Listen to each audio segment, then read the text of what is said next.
સર્કલોનું શહેર ગણાતા ભાવનગરમાં સર્કલમાં બગીચાનો અભાવ. ભાવનગર શહેરમાં આવેલ ઘોઘા સર્કલ, સરદારનગર સર્કલની કામ ફરી મનપા દ્વારા ઉપાડવામાં આવ્યું છે, પરંતુ કામ જોતા એવું લાગી રહ્યું કે સરદારનગર સર્કલનું કામ પહેલા પૂર્ણ થશે અને ઘોઘા સર્કલનું કામ પૂર્ણ થશે કે નહીં. એ અગાઉ મનપા કર્મચારીઓના અણઘડત નિર્ણયોના કારણે છેલ્લા 3 વર્ષથી બનેલા સર્કલોનું કામ બંધ હતું. તેવું જ હાલત ભરતનગર ચોકડી પાસે બનતા ગાર્ડનની છે. ગુજરાત હાઉસિંગ બોર્ડની નિયત જમીન કરતાં વધુ જમીન પર મનપા દ્વારા કામ કરવામાં આવ્યું છે, તે હાલ તેનું કામ પણ ઠપ છે.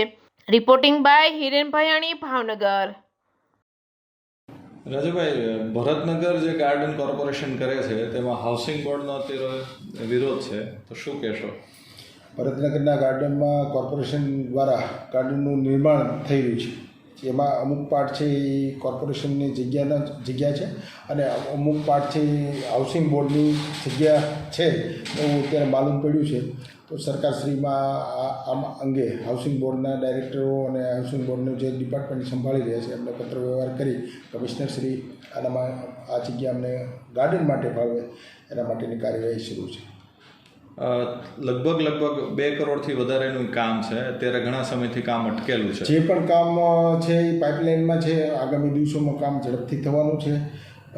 જગ્યાની માંગણી મૂકી છે, જેવી જગ્યા મંજૂર થશે એટલે બાકીનું જે કામ છે એ ઝડપથી કામની કાર્યવાહી થશે. પરંતુ એવું ક્યાંય નથી કે ભાઈ કોર્પોરેશને જે હાઉસિંગ બોર્ડે જેટલી ફાળવણી કરી હતી જમીનની એની કરતાં વધારેમાં બાંધકામ થઈ ગયું છે. એ તપાસનો વિષય છે. બાકીનો જે કંઈ જગ્યાઓ લેવા પાત્ર છે એના માટે પણ સરકારશ્રીને વિનંતી કરી છે, લેટર લખ્યો છે અને માગણી પણ કરી છે. અને મને આશા છે કે ભાવનગરમાં આ જગ્યા કોર્પોરેશનને આપવા માટે સરકારશ્રી સહમત થશે. સાથે સાથે ઘોઘા સર્કલ અને સરદારનગરના જે સર્કલો છે છેલ્લા 3 વર્ષથી આમનામ પડ્યા છે, અત્યારે કામ ચાલુ છે.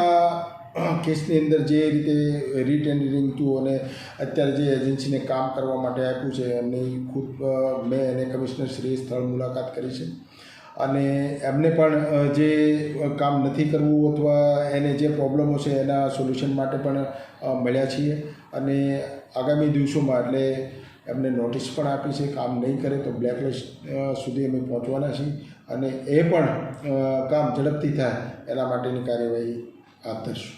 રાજુભાઈ, એવું વારંવાર શું કામ થાય છે કે પહેલાં કામ અપાય છે, અટકે છે, પછી રીટેન્ડરિંગ થાય છે?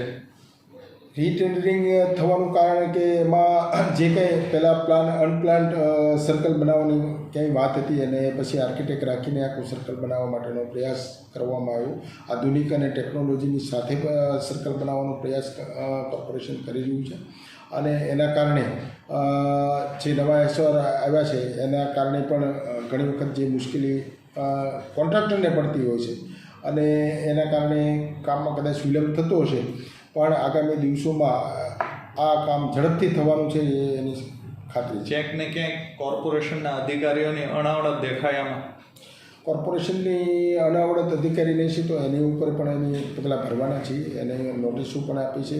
જે તે વિભાગને અહીંથી સ્ટેન્ડિંગમાં જે પણ પ્રકરણો આવ્યા છે એનો અભ્યાસ કરીને જાવક પણ કરી છે, એમાં ખુલાસાઓ માગ્યા છે અને ઝડપથી થાય એના માટેની સૂચનાઓ પણ આપવામાં આવી છે. આ ત્રણેય કામ ક્યાં સુધીમાં થઈ શકશે? સરદારનગર સર્કલ અત્યારે પૂરી સ્પીડમાં કામ થઈ રહ્યું છે.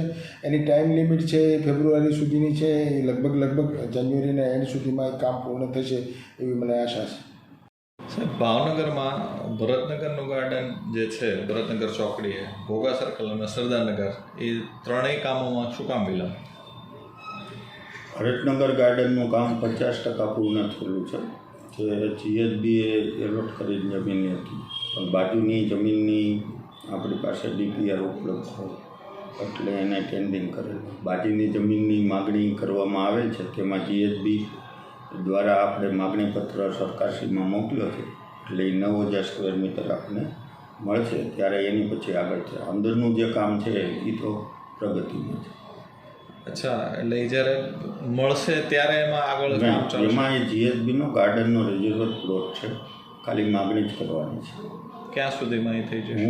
થઈ જશે એવું પ્રોમિસ, એવું સરકારશ્રીમાં રજૂઆત કરી છે એટલે થઈ જશે. અને ઘોઘા સર્કલની વાત કરવામાં આવે, ઘોઘા સર્કલ અને સરદારનગર, તો એ બંનેમાં શું કામ એટલા બધા વિલંબ? સરદારનગરનું કામ ઇન પ્રોગ્રેસ છે કાલે જ એક સ્લેબ, નીચેની ચેનલ, ભરતી એ બધું આવે છે. મૂળભૂત રીતે જે ગઈ જુલાઈ મહિનામાં ભારે વરસાદ થયો અને અંદર પાણી ભરાણું હતું એટલે એ જ વિલંબ છે. સરદારનગરમાં કોઈ વિલંબ નથી અને કામ જે રીતે પ્રોગ્રેસ થવો જોઈએ એ રીતે થઈ રહ્યો છે સરદારનગરમાં.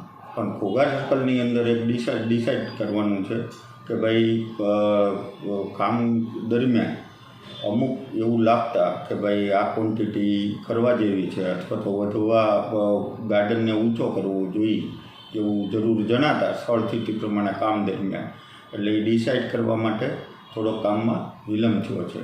ઘોઘા સર્કલની આપે જેમ જણાવ્યું તો આ બીજી વાર બીજા કોન્ટ્રાક્ટરને કામ આપવામાં આવ્યું છે, તો ત્યારે શું કોઈ આર્કિટેક્ટ કે એવું કંઈ રાખવામાં? પહેલાં જ્યારે કામ આપવાનું ત્યારે આર્કિટેક્ટ નહોતો રાખ્યો અને કામ કરેલું હતી તો આપણને ખબર છે જે તે એ પ્રક્રિયા ચાલુ જ છે વહીવટી જે કાંઈ છે એ. પણ બીજી વાર તો આર્કિટેક્ટ રોકીને કામ કરવામાં આવ્યું છે અને એ દરમિયાન એ વખતે આપણે એને જણાવ્યું હતું કે ભાઈ આ રીતે કામ કરવાનું છે, પરંતુ કામ દરમિયાન ઘણીવાર સિવિલના કામ દરમિયાન ડિસિઝન સ્થળ સ્થિતિ પ્રમાણે લેવાતા હોય છે કે વધારે સારું કામ થાય એના માટે આપણે એ પ્રયત્નો કરવાથી વધારે આનાથી સારું કામ થાય એના માટેની એ જે કાંઈ છે એની મંજૂરીની પ્રક્રિયા ગતિમાં છે અને આ બંને ગાર્ડનના કામો ફેબ્રુઆરી એટલે આગામી દિવસોમાં કામ ચાલુ કરી અને પૂર્ણ કરવામાં. સરદારનગર અને ઘોઘા સર્કલની જો વાત કરવામાં આવે તો 3 વર્ષથી બંધ હતું, ચાલુ થાય બંધ થાય એટલે ક્યાંક ને ક્યાંક અધિકારીઓ અગાઉ એ તો જગજાહેર છે કે આપણે વાતે છે કે ભાઈ અગાઉ ઘણીવાર કહેવામાં આવ્યું છે કે પહેલું જે ટેન્ડર હતું એ રદ કર્યું છે, એજન્સીને બ્લેકલિસ્ટ કરી છે અને જે કાંઈ કાર્યવાહી કરી છે એ કરવામાં આવી છે. પરંતુ આની પછી કે ભાઈ પ્રાઇમ લોકેશન હોય અને સરસ ગાર્ડન બને એવું ડિઝાઇન કરી અને હજી પણ એમાં જે કાંઈ ખૂટતું હતું એ ઉમેરી અને બનવાના પ્રયત્નો છે. ભાવનગર વાસીઓને ક્યાં સુધીમાં તૈયાર મળશે? ના, તરત મળી જશે. પણ એની નિયત જે ટેન્ડરની મર્યાદા છે હજી તો છે જ, એટલે નિયત સમયમાં પૂરું થઈ જશે.